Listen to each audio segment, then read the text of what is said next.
परिमिती। आज आपण बघणार आहोत चौरसाची परिमिती। तर चौरसाची परिमिती बरोबर 4 गुणिले बाजू हे आहे आपलं सूत्र।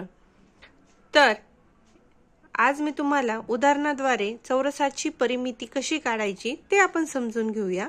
उदाहरणार्थ एका चौरसाचे क्षेत्रफळ 4.41 चौरस सेंटीमीटर आहे, तर त्या चौरसाची परिमिती किती? तर स्पष्टीकरणामध्ये बघा, पहिल्यांदा आपल्याला चौरसाचे क्षेत्रफळ काढावं लागेल। त्यामध्ये चौरसाचे क्षेत्रफळ बरोबर बाजूचा वर्ग। आता आपल्याला त्यांनी एक्झाम्पल मध्ये बाजू किती दिली आहे? 4.41।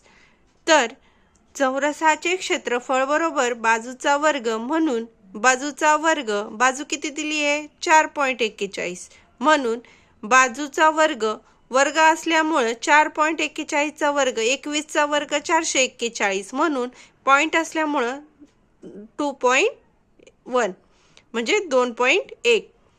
म्हणून चौरसाची परिमिती, चौरसाच्या परिमितीचे सूत्र काय दिले आपल्याला? चौरसाची परिमिती बरोबर 4 गुणिले बाजू, म्हणून चौरसाची परिमिती बरोबर 4 गुणिले बाजू, म्हणजे आपल्याला बाजू किती मिळाली होती? 2.1, म्हणून 4 गुणिले बाजू किती मिळाली होती? 2.1। 4 गुणिले 2.1 बरोबर 8.4 सेंटीमीटर, म्हणजे चौरसाची परिमिती बरोबर आपल्याला किती मिळाली?